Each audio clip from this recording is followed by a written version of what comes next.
fait que nous élargissons les bons du trésor, le fait que nous ayons accès à tout public là qu'on a à bons du trésor, c'est une façon, c'est ça nous t'a carré un pas dans la bonne direction pour que nous commencions à redistribuer richesse dans le pays. Et certainement,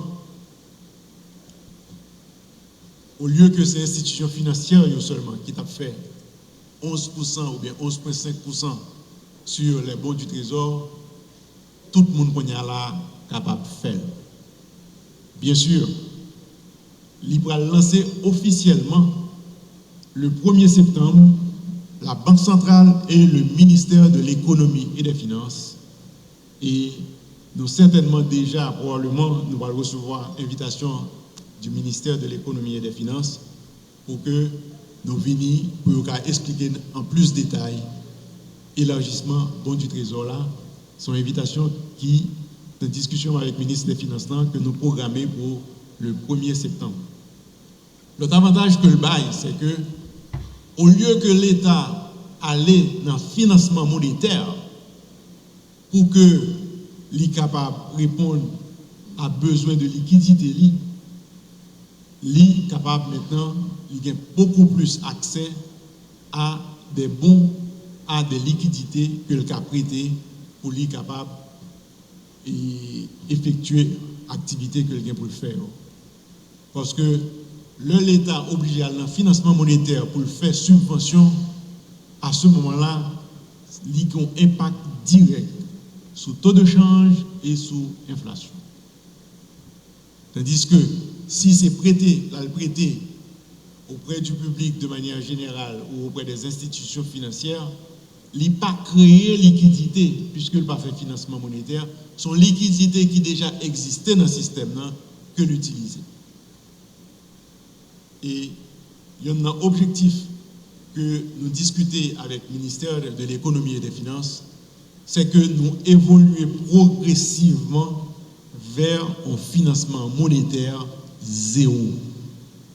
Et c'est une bagaille que le ministère de l'économie et des finances a travaillé pour si d'ici 3 ans, et comme il a préparé un cadre budgétaire pour 3 ans qu'on a, de façon à ce que nous sommes capables de mettre des structures en place pour que nous augmenter l'assiette fiscale là, de façon à ce que le financement monétaire là, effectivement, il va aller à zéro.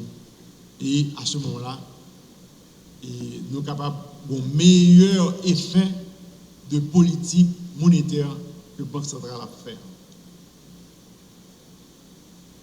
Donc,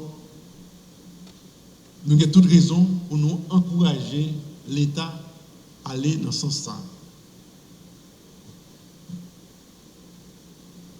Nous connaissons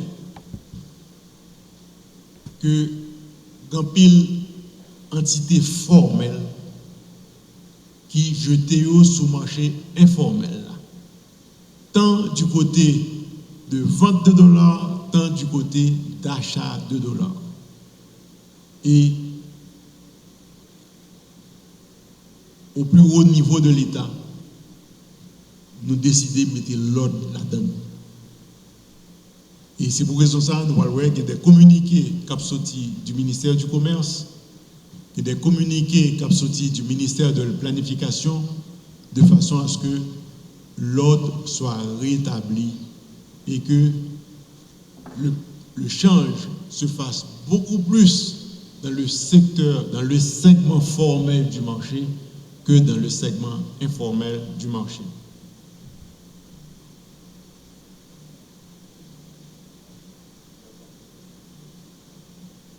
Maintenant, pour mettre l'ordre, certainement, au besoin de renforcer l'institution. Il n'y a pas à sortir de là. Et c'est pour raison ça que la Banque centrale n'a travaillé pour mettre en place un protocole d'accord avec l'UCREF pour le traitement des données sur le blanchiment. Travail ça, n'a fait pour nous capables renforcer capacité UCREF au niveau analyse au niveau traitement de données. Et ce n'est pas nous-mêmes seulement qui fait, nous avons fait en coordination avec plusieurs partenaires internationaux que je dis à pas besoin de citer non.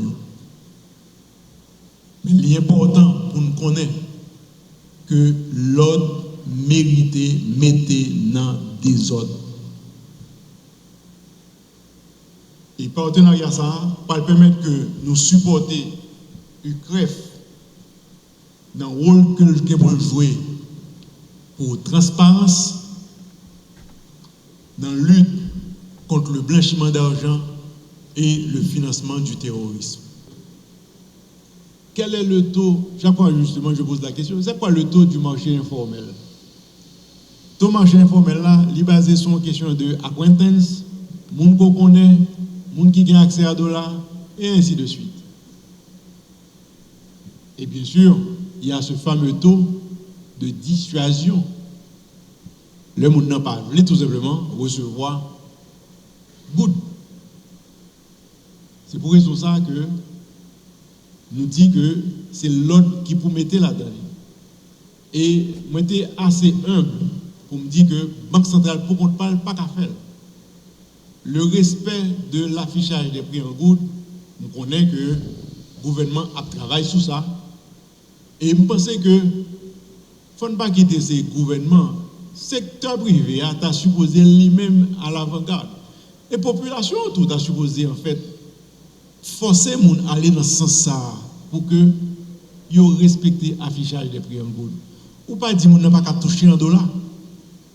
Aujourd'hui, il faut l'afficher en gouttes. Et c'est ça le problème, non, c'est que là que vous parlez devant market, ok, où elle affiché 160 gouttes. Est-ce que c'est toi? En fait, je me pose des questions à qui est-ce est-ce que c'est toi lié? Est-ce que c'est le taux du marché informel? Mais c'est tout le monde dans le lié. Il se trouve qu'aujourd'hui, chaque monde qui a bon bagage, c'est lui qu'on y a là qui gagne et c'est lui qui vient tourner décideur de taux. Mais les gens qui dit ça, qui dit son taux de dissuasion, et je dis, mais ouais, mais mon yo pas fini. Monsieur dit, non, il n'y a pas besoin de mon yo venir dans le goût. Mais on ça paradoxal là. C'est que finalement, taux que monsieur te mette comme taux de dissuasion, on va venir au taux. Et pour venir des gens, ok, qui viennent intégrer tout ça, qui dit maintenant c'est tout ça lié. Et ainsi de suite, c'est comme ça justement où construit en fait expectations en fait et anticipation. Et plus anticipation, plus il y a des gens qui ont créé anticipation, plus ou pas on sort de bulle qui va l'augmenter. Mais maintenant, ça seulement pas dans les mains pour un pile monde qui rentre dans la bulle, c'est que le bulle ça va éclater, puis il y a dit méchant, puis il y a dit banque centrale méchant. Parce que son bulle lié. Parce que il y a un bagage que m'a dit nous, malgré tout ça, je dis nous là, situation pays, pas gagné qui justifie des autres moi là je dis. Il va justifier. Pas dit que pas supposé qu'il y ait une dépréciation de taux, non, mais pas des autres ça moi je dis. Donc quel est le taux? C'est en fait, ou même en tant que citoyen, je dis à soi un Dominicain moyen qui taux de change, pas pour dire non. Vous comprenez pourquoi ça va pas dire? Parce que ça va intéresser puisque tout le bagage est fixé en peso. Et bien sûr, c'est vrai, nous allons dire qu'on stabilité. Mais stabilité, c'est construire pour nous construire. Et stabilité à construire, ce n'est pas parce que il y a une carence sur un produit qui fait automatiquement que le produit arrive, peut-être ou bien pour nous faire ça va passer par exemple dans le gaz là, la jotia. Gaz là, on a un business parallèle qui est développé. Mais paradoxe là, on dit paradoxe là. C'est que l'autre, vous pouvez mettre 10 gouttes sous gaz là, tout le monde est dans le Et puis tout le monde a payé le gaz là, 700 gouttes, 750 gouttes. Ça qui est plus simple, c'est que vous pouvez venir et que c'est disponible. Et en plus du fait que 60% de subvention gaz là, il n'est pas un petit peuple là.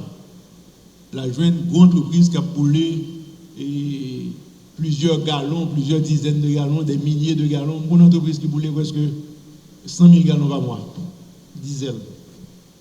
L'entreprise a subventionné 100 000 gallons par mois. En plus du fait que le principe de vase communicant fait que probablement, ça t'a étonné un intelligent qui pensait que le paral fait 2 coups de l'Allemagne de Gaza, c'est nous-mêmes. Dans le fond, dollar sous gallon. Donc, pour retourner à la question que tu as posée, ok, le taux de référence, c'est le taux sur lequel la Banque centrale peut dire de manière rationnelle, mais qui gêne calculer. Tout l'autre taux, autant de monde qui a une capacité pour fixer taux, c'est autant de taux qu'on va jouer dans le marché que nous pensons que sont des autres liés. Et c'est pour raison ça que nous avons apporté des réponses pour corriger. Et deuxième question, c'est la part de l'informel. Bon, question, ça y a plusieurs bagages là-dedans. Et bon, après ça m'a quitté si bien d'autres conseil qui t'a réagi sur 3 questions ça. Et la part de l'informel, il y a des mesures qui pour prendre. Et c'est peut-être la première fois qu'on entendait que la Banque centrale va signer un protocole d'accord avec UCREF. Pas vrai? Ça n'a pas jamais existé. Et nous faisons, c'est suite à plusieurs pourparlers que nous gagnons avec l'international, qui fait que la Banque centrale a une capacité pour renforcer effectivement UCREF et permettre que UCREF Kavin ont une institution qui a plus de capacité pour être capable d'adresser toute une série de problèmes. Et comme nous disons tout à l'heure, c'est que le renforcement de la capacité de l'UCREF, il fait partie de ensemble d'éléments que nous, dans la liste de plans d'action noir, pour nous cap sortir Haïti sous liste grise. Et maintenant, pourquoi c'est après tous ces dégâts? Ce n'est pas après tous ces dégâts. C'est au fur et à mesure que nous-mêmes, dans la Banque centrale, nous avons dit que le problème, ça n'a pas intéressé nous. Mais en fait, si l'on regarde des plans d'action, au niveau système financier, nous avons moins de bagages pour nous faire. Mais en pile dans l'autre bagage qui pour faire, c'est des lois qui pour faire. Je dis à Haïti a évolué sans loi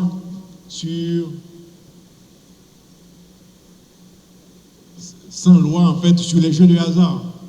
Il n'y a pas de loi aujourd'hui sur les jeux de hasard.